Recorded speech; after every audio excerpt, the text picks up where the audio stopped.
She buys Pancake with last dollar on Christmas, and the single dad behind her says, "I'll take them all." Before we continue, please tell us where in the world are you tuning in from? We love seeing how far our stories travel. Christmas morning had painted the small town in shades of white and gold. Snow falling in those perfect lazy spirals that made everything look like a postcard. And Bright Maple Cafe glowed warm against the cold, with its windows fogged up and twinkling lights strung across every surface like somebody had decided joy needed to be visible from the street. Inside, families crowded around tables covered in syrup and laughter. Couples exchanged small wrapped boxes over steaming mugs, and the whole place smelled like cinnamon and coffee and the kind of happiness that Avery Wells had forgotten existed somewhere outside of movies. She stood at the counter with her 4-year-old daughter Piper pressed against her leg, and Avery's hands shook as she emptied her coat pockets onto the counter, watching coins scatter across the surface in a pitiful little pile that added up to $1.68, which was everything she had left in the world until she figured out what came next. Her thin jacket wasn't nearly warm enough for December in Michigan, and her cheeks were still red from the walk here, and she could feel the eyes of the barista on her as she counted the change twice just to make absolutely sure, and the embarrassment burned hotter than any cold wind ever could. "Just one pancake," Avery whispered, and her voice came out scratchy and small. "Please, just the smallest one you can make." The barista, a young woman with kind eyes and a name tag that said Rebecca, looked at the pile of coins and then at Piper, who was staring up at the menu board with the kind of hungry hope that broke hearts. And Rebecca's expression softened in that way people's faces do when they're trying to decide between policy and compassion. "Yeah, okay, I can do that," Rebecca said quietly, and she rang it up without making Avery feel any smaller than she already did. And that small mercy was enough to make Avery's eyes sting with tears she couldn't let fall. Piper clutched her stuffed rabbit tighter and looked up at her mother with those big trusting eyes, and Avery forced a smile even though everything inside her felt like it was crumbling, because this was Christmas morning and she couldn't even buy her daughter a full breakfast, couldn't give her presents or a warm house, or any of the things she'd promised herself she'd provide when Piper was born. Behind them in line stood a man and a little boy, and Avery could feel them waiting, could feel the weight of holding up the line with her poverty on display, and she started to gather the coins with shaking fingers. Graham Porter had noticed her the second she walked in, noticed the way her jacket was too thin, and how she'd scanned the prices on the board 3 times before getting in line, noticed the little girl's shoes that had been repaired with duct tape, noticed the forced brightness in the mother's voice when she told her daughter they were having a special Christmas breakfast. He stood there with his son Toby's hand in his, and something in his chest pulled tight, watching this young woman count out what was clearly her last bit of money, watching her shoulders curve inward with shame, watching her try so hard to make this one small thing happen for her kid. His hands were rough from years of woodworking, his own jacket worn but warm, and Toby tugged on his sleeve and whispered, "Dad, why does that little girl look so sad?" And Graham didn't have a good answer except that life was hard sometimes, and some people were fighting battles nobody else could see. He watched Avery slide the coins across the counter, watched her thank Rebecca in that quiet, broken way, and something in him just decided that he wasn't going to let this moment stay broken if he could do anything about it. Before Rebecca could scoop up the coins, before Avery could step aside, Graham moved forward and spoke clearly enough that both women turned to look at him. "I'll take them all," he said, and his voice was warm but firm. "Every pancake you have, the whole stack, and whatever else these two want." The cafe didn't go completely silent, but it got quieter, conversations dropping to murmurs, and Avery's face went from pale to bright red in about 2 seconds flat. "No," she said immediately, shaking her head and taking a step back. "No, please, I can't. I didn't ask for that." Her pride flared up even through the exhaustion, even through the desperation, because taking charity from a stranger felt like admitting she'd failed completely. Graham held up his hands in a gentle gesture, not pushing, not pitying, just offering. "It's Christmas," he said simply. "Let me do this." And the way he said it, like it wasn't about her being poor or him being generous, but just about one human helping another on a cold morning, made something crack in Avery's carefully constructed walls. Piper looked up at Graham with enormous eyes and then tugged on her mother's hand. "Mommy, can we say yes? Please?" And that quiet little plea from her daughter, who'd been so brave through everything, was what finally made Avery nod, even though her throat was too tight to speak. Rebecca, who'd been watching this whole exchange with barely concealed emotion, started entering the order with a small, knowing smile. And Graham's son Toby grinned up at Piper like they'd just become best friends. Mrs. Harper, the cafe owner, who'd been running this place for 30 years and had seen every kind of human drama play out over coffee and pancakes, appeared from the kitchen with flour on her apron and wisdom in her eyes. "Morning, folks. Looks like we're getting a full house today, and I've only got one four-person table left in the back. Would you all mind sharing?" She said it like a question, but her tone suggested she knew exactly what she was doing. And before anyone could object, she was leading both families toward a cozy corner table near the window, where Christmas lights blinked lazy and warm. Avery slid into one side of the booth, still looking shell-shocked, and Piper climbed in next to her, and Graham and Toby settled across from them. And for a second, nobody quite knew what to say. Then Toby, who was 6 and had absolutely no filter, leaned forward and said, "I'm Toby and I'm 6, and this is my dad, Graham, and we're going to share pancakes with you." Piper giggled, the first real sound of joy Avery had heard from her in days, and whispered back, "I'm Piper and I'm 4, and I really like pancakes." Graham caught Avery's eye and smiled. Not the pitying kind of smile, but the kind that said, "I see you and you're doing fine." And Avery felt her shoulders drop just slightly from where they'd been hunched up around her ears. "Thank you," she said again, and it came out thicker this time. "You didn't have to do that." Graham shook his head. "We're all doing our best out here, and sometimes we need a hand. It's no big deal." But it was a big deal. It was the biggest deal in the world to Avery, who'd been fighting alone for so long, she'd forgotten what it felt like when someone stepped in. The cafe hummed around them with holiday chatter and the hiss of the espresso machine, and the smell of butter and syrup filled the air, and outside the snow kept falling soft and steady. Rebecca appeared with a tray loaded down with a towering stack of golden pancakes, 2 hot chocolates with whipped cream and sprinkles for the kids and coffee for the adults. And when she set it all down, Piper's entire face transformed into the kind of pure delight that made Avery's eyes flood with tears she had to blink away fast. "Mommy, look," Piper breathed, reaching toward the whipped cream like it was made of stars.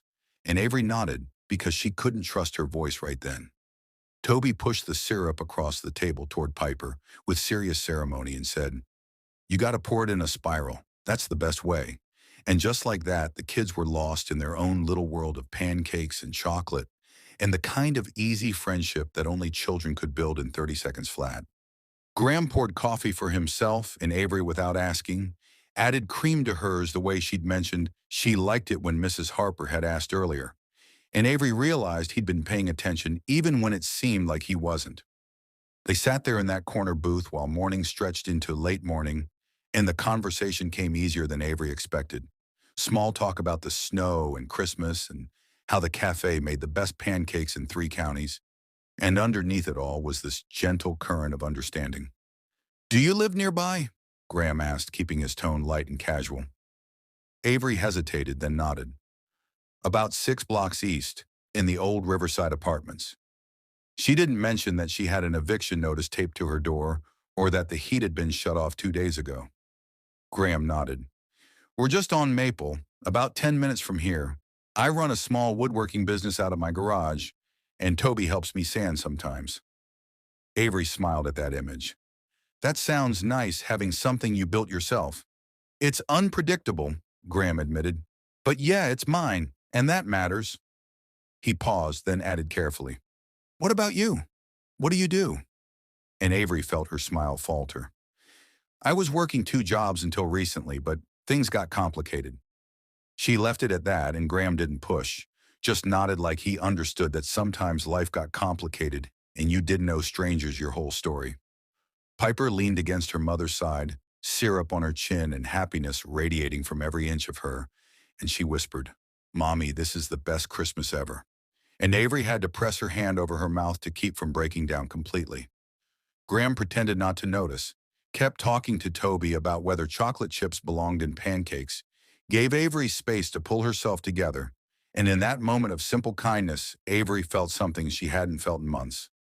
She felt seen, not pitied, not judged, just seen as a person trying her best and deserving of a warm morning. When they finally finished eating and the plates were cleared, Avery looked across the table at Graham and said quietly, "Thank you for seeing us." And Graham met her eyes and replied, "Everyone deserves a warm morning." And somehow those simple words felt like a promise neither of them fully understood yet. The cafe started closing early for Christmas, staff wiping down tables and dimming half the lights. And when they all stepped outside, the snow had gotten heavier, wind sharper, the kind of cold that cut straight through cheap fabric and made your bones ache. Graham noticed Avery pull Piper closer, noticed how the little girl's teeth were already chattering, and he made a decision before he could talk himself out of it. "Let me give you a ride home. It's too cold to walk in this." Avery's whole body went tense, years of having to be careful around men she didn't know making her hesitate. But then Piper whispered, "Mommy, please. I'm really, really cold." And that quiet plea broke through every wall Avery had built. The inside of Graham's truck was warm and smelled like sawdust and coffee, and Toby and Piper climbed into the back seat, giggling about something only kids understood. And Avery sat in the passenger seat, trying to remember the last time someone had done something kind without expecting anything back. Graham drove carefully through the snow-covered streets, windshield wipers working overtime, and they made small talk about how bad the roads were getting and whether it would let up by evening, all those safe topics that didn't require vulnerability. When they pulled up to Riverside Apartments, Avery's stomach dropped because the building looked worse in daylight, paint peeling and gutters hanging loose. And there taped to her door in bright orange was the eviction notice she'd been trying to pretend didn't exist. She moved fast, trying to block Graham's view, but he'd already seen it, already registered what it meant. And when she unlocked the door and they stepped inside, he saw the rest of the story written in the sparse furniture and the cold air and the half-empty fridge she couldn't quite hide. The apartment was freezing because the heat had been shut off, and Avery immediately started apologizing, words tumbling over each other about how she was working on getting things fixed. And it wasn't usually this bad, but Graham wasn't looking at her with pity or judgment, just quiet understanding that made her throat tight. Piper grabbed Toby's hand and pulled him toward her room, excited to show him her Christmas decorations. And when Graham followed and saw the paper snowflakes taped carefully to the walls, obviously cut by hand and colored with crayons, something in his chest cracked wide open. Avery stood in the doorway watching the kids, and the weight of everything she'd been carrying finally got too heavy to hold alone. Piper's dad left before she was born, said he didn't sign up for this, and I've been doing it on my own ever since. Her voice shook, but she kept going, because if she stopped, she'd never get it out. "I was working 2 jobs, barely sleeping, but we were making it work, and then Piper got sick last month, and I had to miss shifts to take care of her, and they let me go. Both places said I was unreliable." She pressed her hands over her face. "The landlord's been patient, but there's only so long anyone can wait, and I've been choosing between rent and food and keeping the lights on. And no matter what I choose, it's never enough." The tears came then, hot and fast, and she hated crying in front of this stranger, but she couldn't stop it. "I'm doing everything I can, working every angle, applying everywhere. But it's Christmas and nobody's hiring, and I just keep failing her over and over." Graham didn't interrupt, didn't offer empty platitudes, just listened the way someone listens when they actually understand what rock bottom looks like. When Avery finally ran out of words, he was quiet for a moment before speaking. "My wife left me 3 years ago, walked out and didn't look back, told me I wasn't providing a real future for Toby." His voice was steady, but Avery could hear the old pain underneath.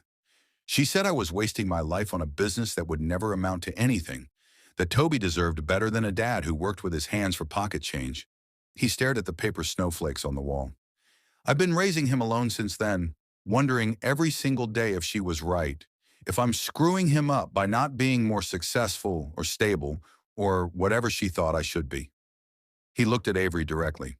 "So yeah, I know exactly what it feels like to not be enough for someone, to be doing your absolute best and still coming up short." And in that moment, Avery understood that this wasn't charity. This was two people who'd been broken by life recognizing each other across the wreckage. Something shifted between them then, some unspoken understanding that they were on the same team fighting the same fight. And when Graham noticed the broken cabinet hanging loose in the kitchen, he asked if she had any tools and spent the next 20 minutes fixing it, while Avery used the last of her hot cocoa powder to make drinks for the kids. Piper and Toby sat on the floor, drawing snowmen with crayons, and for the first time in months, the apartment felt less like a prison and more like a home. Graham complimented the paper snowflakes, and Avery actually blushed, laughed for the first time in weeks. And they fell into easy conversation about nothing important. Just two parents swapping stories about bedtime battles and picky eating and all the small chaos of raising kids alone. The next day, Graham invited them to his woodworking shop, a converted garage that smelled like pine and possibility, full of half-finished projects and tools worn smooth from use.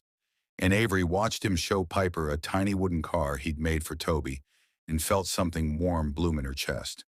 "You make things that last," she said quietly, running her fingers over the smooth grain of a table he was building. And Graham smiled.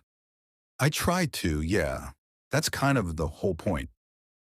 They stayed for hours, kids playing while the adults talked, and when they finally left, Avery felt lighter than she had in months, like maybe she wasn't quite so alone anymore. 2 days later, they met back at Bright Maple Cafe, and this time when they sat down, they chose to sit closer, shoulders almost touching, and the kids shared a hot chocolate without being told. Mrs. Harper brought them cookies fresh from the oven and gave them a smile that said she saw exactly what was forming between them. Graham tried to decorate a sugar cookie and failed spectacularly, icing everywhere, and Avery laughed so hard she snorted, and when their hands accidentally brushed reaching for napkins, neither of them pulled away quite as fast as they could have. Everything felt perfect and possible until Avery excused herself to use the restroom, and on her way back she passed two women sitting in a booth near the door, and their voices carried just loud enough for her to hear every devastating word. "Isn't that the girl who can't even pay her own rent?" one of them said, and the other responded, "I heard he's only helping because he feels sorry for her. Probably thinks he's being noble or whatever." The first woman laughed meanly. "Some people just can't take care of their own kids. She's going to drag him down if he's not careful." Avery's face went cold and then hot, her vision tunneling, and she stood frozen in the hallway while shame crashed over her in waves. When she finally made it back to the table, she couldn't meet Graham's eyes, couldn't smile at Piper's sticky face, couldn't do anything except make excuses about not feeling well and needing to go home. Graham looked confused and concerned, but she was already gathering their coats, already moving toward the door, already rebuilding every wall she'd let down. Over the next few days, she canceled plans, took hours to respond to texts, said she was too busy or too tired, and every time her phone buzzed with Graham's name, she felt the words of those women echo in her head. Piper asked why they weren't seeing Toby anymore, and Avery didn't have an answer that didn't involve admitting she was terrified of being pitied, terrified of dragging someone else down with her, terrified that maybe those women were right.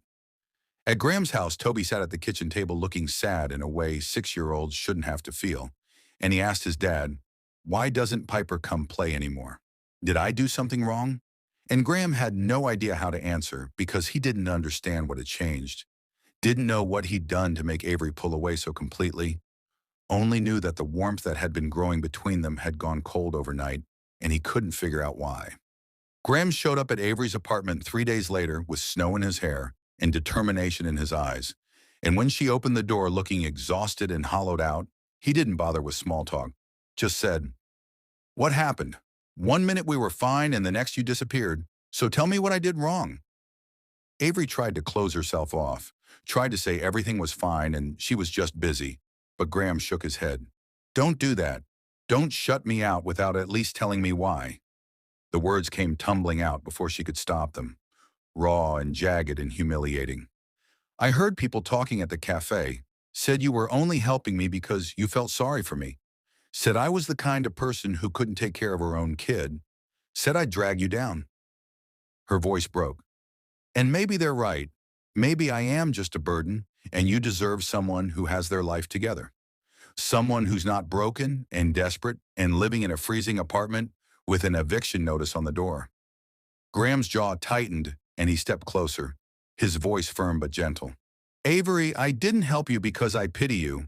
I helped you because I care about you. There's a difference. He waited until she looked at him. And you're not broken. You're surviving something that would have destroyed most people.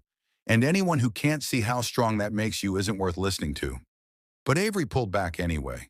Fear stronger than hope. Years of disappointment teaching her that trusting people only led to getting hurt. 2 days later, another notice appeared on her door. This one stating she had until the day after Christmas to vacate the premises. And Avery stood there holding that paper while her whole world collapsed for what felt like the 100th time. She started packing quietly after Piper went to bed, shoving clothes into garbage bags because she didn't own suitcases, researching shelters on her phone with tears blurring the screen, trying to figure out how to explain to her 4-year-old that they were going to be homeless on Christmas. Piper found the bags the next morning, and her little face crumpled with confusion and fear. Mommy, are we moving again? Where are we going? And Avery couldn't answer, couldn't find words that would make this okay, so she just pulled Piper close and held on tight while her daughter asked questions she didn't have answers for. Meanwhile, at Graham's house, Toby sat across from his dad at breakfast and said something that hit like a truck. Dad, I think sometimes people just need someone to stay. You know? Like when I'm scared you don't leave. You just stay. Graham stared at his 6-year-old son, who somehow understood things adults forgot. And he picked up his phone and called Mrs. Harper, because if anyone had wisdom about broken people, it was the woman who'd been feeding this town's heartbreak for 30 years. Some people push away when all they really want is for someone to pull them back, Mrs. Harper said simply. Question is, are you going to let her push, or are you going to hold on? Graham knew the answer before she even finished asking. Christmas Eve found Avery at Bright Maple Cafe one last time, spending money she didn't have because she wanted to give Piper one good memory before everything fell apart completely, and they sat in a corner booth while Piper ate a cookie Mrs. Harper had slipped them for free. The cafe glowed with warmth and light and all the holiday joy Avery couldn't feel, and she was trying not to cry when the bell above the door jingled and Graham walked in covered in snow, his eyes scanning the room until they landed on her. He crossed the cafe and dropped to his knees beside their booth, not caring who was watching, and his voice was steady and sure. Avery, please stop running. Just talk to me. Really talk to me. And maybe it was exhaustion, or maybe it was the fact that she had nothing left to lose. But Avery broke completely, the words spilling out in gasping sobs. I'm being evicted tomorrow. I have nowhere to go, no money, no plan, and I didn't want you to see how bad it really is because then you'd know what those women said was true. Graham reached across the table and took both her shaking hands in his steady ones. Come stay with us, you and Piper. Just until you get back on your feet. I have space and it's warm, and I'm not asking out of pity.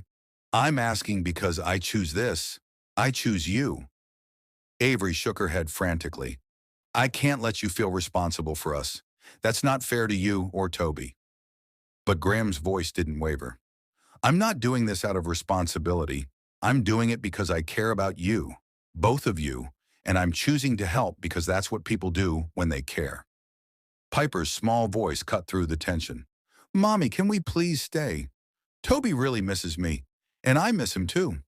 And looking at her daughter's hopeful face, at Graham's patient, steady presence, Avery felt something shift inside her, felt the fight drain away and leave behind the smallest spark of trust. Okay, she whispered. Okay, yes. Graham's whole face softened with relief, and he squeezed her hands tighter and said, You're not alone anymore, I promise. Moving into Graham's house felt surreal, Toby bouncing with excitement showing Piper everything, and when Graham led Avery to the guest room, she stopped in the doorway because he'd prepared it with clean blankets and space heaters and a small wooden sign he'd carved that said Avery and Piper in careful letters. No one's ever made space for us before, she said, touching the sign with trembling fingers, and Graham just smiled. Well, now someone has. Over the next 2 weeks, Avery rebuilt herself piece by piece, updating her resume while Graham watched the kids, practicing interview answers while he offered encouragement. And when Mrs. Harper called to offer her a part-time position at the cafe, Avery cried from relief. She wasn't just surviving anymore. She was actually building something, actually moving forward instead of just treading water. Graham helped her pick out interview clothes from the thrift store and told her she looked professional and capable. And for the first time in years, Avery almost believed it. One quiet evening, after both kids were asleep, they sat on Graham's porch under strings of Christmas lights, snow falling gentle and steady, and Graham said what he'd been holding back for weeks. "I've been falling for you since the Pancake line, just so you know. And I'm not expecting anything, but I needed to say it out loud." Avery's breath caught, and she admitted, "I'm terrified, but I feel the same way. And I don't know how to do this, but I want to try." The final Christmas celebration happened at Bright Maple Cafe with the whole community gathered, and Avery worked her first shift in her new job feeling confident and capable, smiling real smiles instead of forced ones. Graham brought both kids in, Piper wearing Toby's extra scarf, and they all squeezed into their favorite booth. Mrs. Harper raised a mug and toast to new beginnings, and Graham pulled out a small wrapped box and handed it to Avery with shy hope in his eyes. Inside was a hand-carved wooden ornament shaped like a tiny stack of pancakes, and engraved on the bottom were the words, "Our first Christmas, a new beginning." Avery pressed it to her chest and couldn't speak past the lump in her throat, just threw her arms around Graham while Piper and Toby cheered, and in that moment, surrounded by warmth and community, and the man who'd refused to let her drown, Avery finally understood what home felt like. Sometimes kindness begins with a single gesture, a stranger paying for pancakes when you've got nothing but pocket change and pride. Sometimes family isn't the people you're born to, but the ones who stay when life gets hardest. And sometimes the last dollar you spend leads you straight to the first person who ever really believed in you. If this story reminded you that struggling doesn't mean failing, that accepting help is strength, not weakness, and that love finds you when you finally stop running, hit that subscribe button. Share this with someone who needs to remember they're worth staying for. Thanks for being here with us, and Merry Christmas.